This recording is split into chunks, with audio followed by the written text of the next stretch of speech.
Now, preview time. So let's take a look at what's coming your way.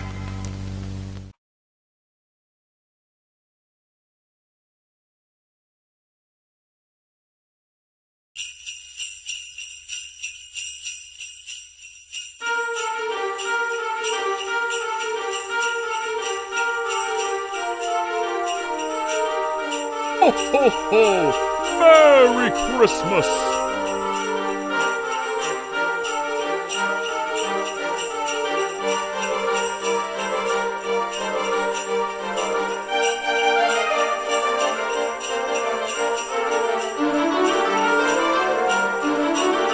Ho, ho, ho! Merry Christmas!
Ho, ho, ho!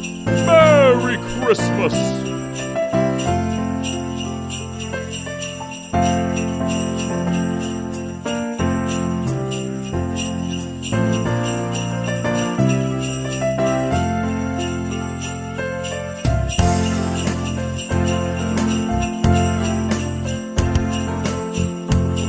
Ho, ho, ho!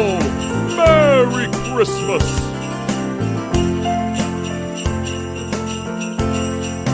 Ho, ho, ho! Merry Christmas!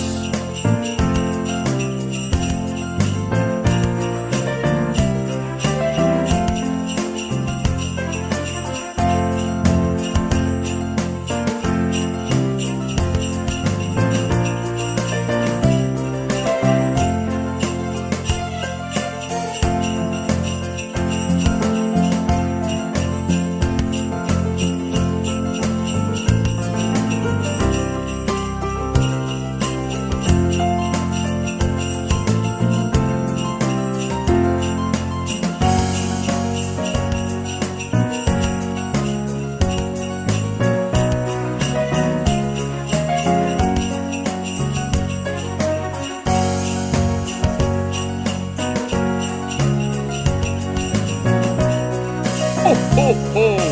Merry Christmas!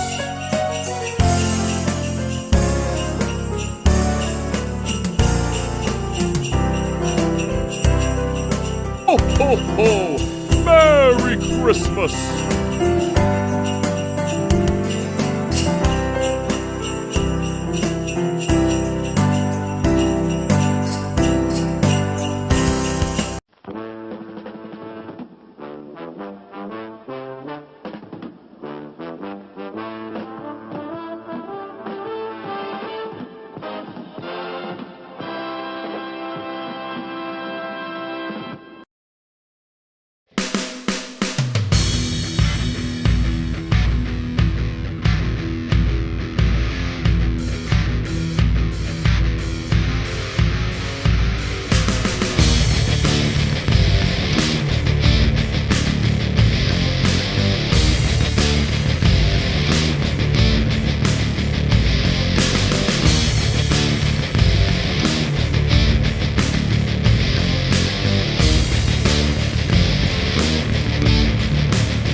What's going on, everybody? Welcome to another brand new installment of Renegades Reviews, exclusively here as always on the Casa D18 Studios channel.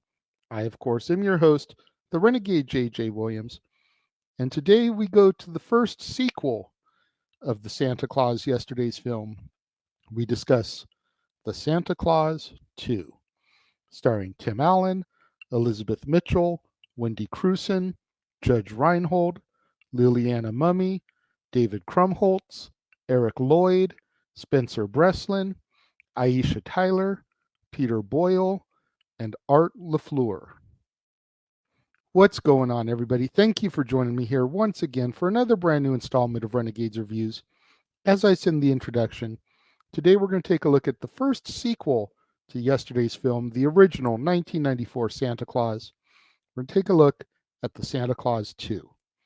And as our movie opens, it has now been 8 years since Scott Calvin took up the mantle of Santa Claus. Head elf Bernard and Curtis, the keeper of the Handbook of Christmas, inform Scott that there is another Claus, the Mrs. Claus. Now Scott is pressed to get married before the next Christmas Eve, or else the Claus will be broken and he will cease to be Santa forever. At the same time, Abby the elf delivers even more distressing news. Scott's now teenage son, Charlie, has made the naughty list due to having vandalized his school in order to get attention. Scott must now return to his home in order to search for a wife and to set things right with Charlie. He brings this up when he is visited by the Council of Legendary Figures, which consists of Mother Nature, Father Time, Cupid, the Easter Bunny, the Tooth Fairy, and the Sandman. In order to cover for Santa's prolonged absence, Curtis helps Scott create a life-sized animatronic Santa clone, much to Bernard's horror. However, at Santa's request, Bernard reluctantly plays along and tells the other elves that Santa has had a makeover so that they will not question the double's synthetic appearance. Now, because of the impending end of his contract, Scott undergoes a desantification process that gradually turns him back into Scott Calvin. He has a limited amount of magic to help him, and he returns home to his former wife Laura, her husband Neil, and their 6-year-old daughter Lucy, as well as Charlie. He and Charlie then face the ire of school principal Carol Newman when Charlie defaces the school's lockers.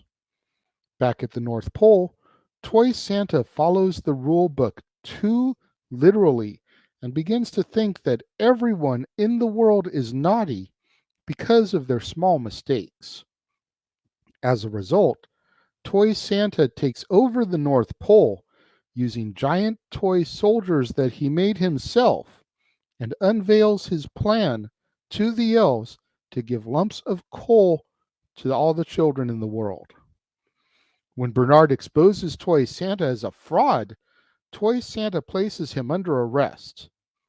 Meanwhile, after a few failed dates, Scott finds himself falling for Principal Carol Newman, so he accompanies her in a horse-drawn sleigh to the faculty Christmas party, during which she confesses to him that she used to believe in Santa as a child until she was forced to stop doing so by her parents after fighting with children who told her that Santa was not real. Using a little of his Christmas magic, Scott livens up the otherwise dull party by presenting everyone with their childhood dream gifts. He then makes a special presentation to Carol, and with his last remnant of magic, wins her over, and they kiss under the mistletoe. However, when Scott attempts to explain to her that he is in fact Santa Claus, she believes that he is mocking her childhood, and she throws him out. Later on, Charlie tells his dad that he is upset that he is dating his principal, and he confesses to him how hard it is for him that Scott is never around like other fathers, and reveals the pressure that he is under to conceal the secret that his father is Santa Claus. Lucy manages to convince Charlie not to be mad at his father, which leads Charlie to convince Principal Newman that Scott is in fact Santa by showing her the magic snow globe that he received during Scott's initial transformation. Curtis then flies in to tell Scott about Toy Santa's plan. However, Scott has used up the last of his magic by wooing Carol, and therefore cannot return to the North Pole.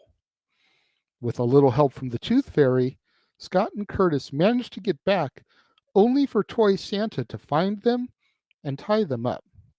Charlie and Carol are able to spring them free by summoning the Tooth Fairy themselves to fly them to the North Pole. Scott then goes after Toy Santa, who has already left with the sleigh. So Scott rides Chet, a rambunctious reindeer in training, and they both crash back into the village. With an army of elves, Carol, Bernard, Charlie, and Curtis lead them in a snowball fight in order to overthrow the toy soldiers. Toy Santa is defeated and reduced to a 6-inch height. Scott marries Carol in a ceremony performed by Mother Nature, which allows Scott to transform back into Santa and causes Carol to transform into Mrs. Claus. Christmas proceeds as it always has, and Scott and Charlie reveal the truth to Lucy about Scott being Santa Claus, making her promise to keep the secret as well as our movie comes to its end. Okay, personal opinion, this is the weakest film in the franchise. There is good in it, there's some boring in it. I'm not going to call it bad, but there's definitely some boring. It's taken me quite a few years to get to the point where I don't just completely crap all over this movie, because for a long time, I just thought this one was god awful. So slow, so boring. I didn't like the turn of Charlie to be naughty instead of being nice, but there was just so much about this film that I could not get into for a very long time. However, the positives of this film are the introduction of the legendary figures council: Mother Nature, Father Time, Tooth Fairy, Cupid, Easter Bunny, Sandman. Those guys are so awesome, and the fact that they bring in all these other legendary figures that you believe in as a child, but you realize as you get older probably aren't entirely real. I think it just adds to the mystique of Santa Claus himself, because he would definitely be on a council of those type of people. Realistically speaking, he's probably third in line behind Father Time and Mother Nature, if we want to get technical about things. So I enjoyed that aspect. I enjoyed the creation of and the exposure of the Mrs. Claus. Obviously, Scott wasn't married in the first one when he became Santa. We always think of Santa and Mrs. Claus. So there had to be somewhere along the line here, if they were going to do more in the series, where he had to get a wife. So I thought that was cool, the way they brought that into things. And now Scott not only has to worry about his son who's made the naughty list, but he's also got to combine that with trying to find a wife where he loses being Santa. I did find that fun and interesting. However, I feel like the wooing, if you will, the love story took way too long to get to. Like, it took the entirety of the movie, because Carol starts out as this stone cold individual. she is so heartless, it seems, when we first meet her, and comes off nothing like the general perception of what Mrs. Claus is supposed to be. So when you first meet her and you see Scott kind of quip back and forth with her, you're like, there's no way this chick can be Mrs. Claus. And as the exterior and the walls start to come down, you start to see a little bit more of that charm that you expect from Mrs. Claus. And I think that Elizabeth Mitchell did a great job portraying her. Curtis has always been one of my issues with this movie, as well as part 3, which we'll get to tomorrow. Part 3, it's more so the fact that Bernard isn't there. But again, we'll address that one when we get there.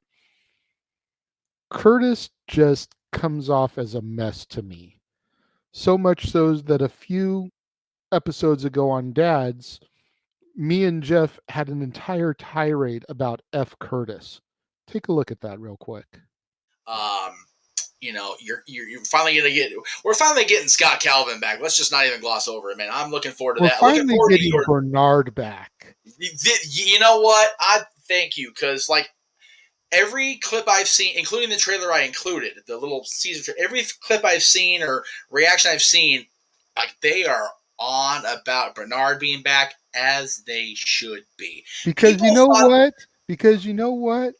I can't believe I'm going to say this with Christmas, but fuck Curtis. Oh man, I like Curtis. I do. Let me. I'm gonna break it down like this. Okay, this is why I say fuck Curtis. Okay, and being as how you are a Santa Claus proprietor, you should be able to co-sign with me on this. All right, fair enough. Number one, it was his idea to make the toy Santa that damn near caused chaos and took over the North Pole. Okay. Number two, he's the one that told Jack the secret to the snow globes that completely altered history. Yeah. So you tell me where Curtis did a goddamn thing that was and number three, in the beginning of part 2, he's the one listening to the freaking music that almost gave away the location of the North Pole. Where did Curtis do anything that was endearing or lovable or any kind of good? Whereas Bernard took Charlie under his wing. He knew how Scott always referred to him as Sport, called him Sport himself, without having to be told, because elves, much like Santa, are all knowing. He cultivated Charlie. He educated Charlie. He helped Charlie grow and get closer back to his dad and mend that fence that had been broken for so long. Your Honor, I rest my case. The following statement by Jeff Meacham does not reflect the views of the Walt Disney Company or any of its subsidiaries. Yeah, fuck Curtis. Okay. You're not wrong. Okay.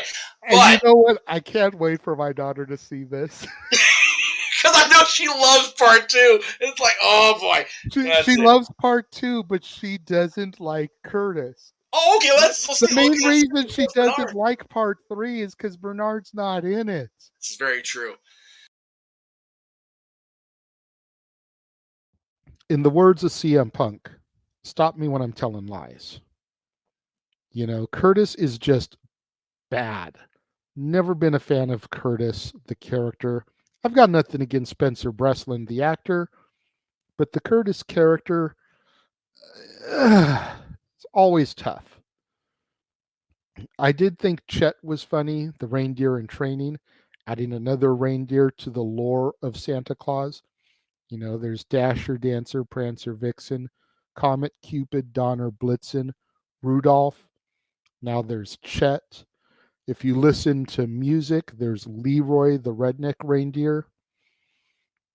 So just adding another element to the lore. I enjoy Chet. Lucy, I feel, though, really begins to plant her feet as the VIP of the franchise with her performance in this movie. Just so young, so sweet, so innocent, that by the time we develop to her character in part 3, she's almost like a show stealer. Big props to Liliana Mumy for that.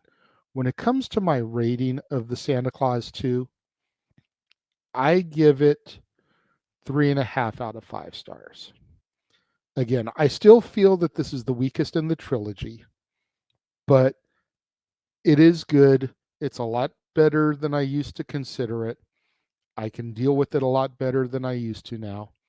3.5 out of 5 stars for the Santa Claus 2. What do you guys think? Let me know. If you're watching the premiere, leave your thoughts and comments over here.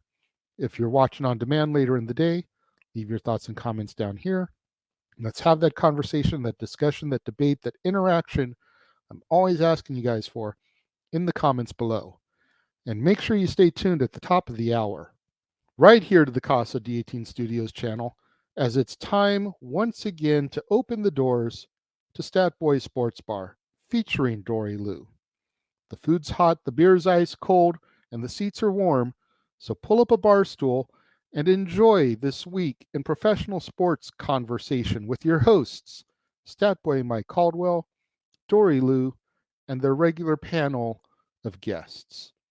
And then tomorrow, right back here on the Casa D18 Studios channel, will be another edition of Renegades Reviews as we wrap up the trilogy and we discuss the Santa Claus 3, The Escape Clause, starring Tim Allen, Martin Short, Elizabeth Mitchell, Judge Reinhold, Wendy Crewson, Liliana Mumy, Alan Arkin, Anne Margaret, Spencer Breslin, Eric Lloyd, Aisha Tyler, Peter Boyle, and Michael Dorn. You're not going to want to miss out on any of that content right here on the Casa D18 Studios channel, on Statboy Sports Bar, on Renegades Reviews. So much more in store for you. As I keep saying, the month is just a little over halfway over, about 2/3 of the way through now. And we still have so much more in store for the rest of the year, the rest of the month. You don't want to miss out. So make sure you smash that like button.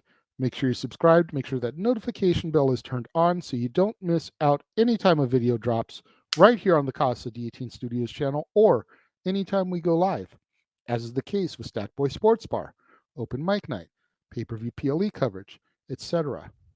Share these videos with your family, friends, loved ones, coworkers, movie fanatics in your life, cinephiles, anybody you can think of that would enjoy my content, my videos. Fans of Santa Claus, fans of Tim Allen, fans of Elizabeth Mitchell, fans of David Krumholtz or Spencer Breslin, fans of Peter Boyle, Aisha Tyler, anybody you can think of that would enjoy these videos and my content. Share it with them. It's the only way we're going to boost my visibility in YouTube's algorithms so I can eventually get monetized and make some money off of them. Thank you once again to everyone who joined me and tuned in today. It means more to me than you'll ever know. And I will see you guys next time.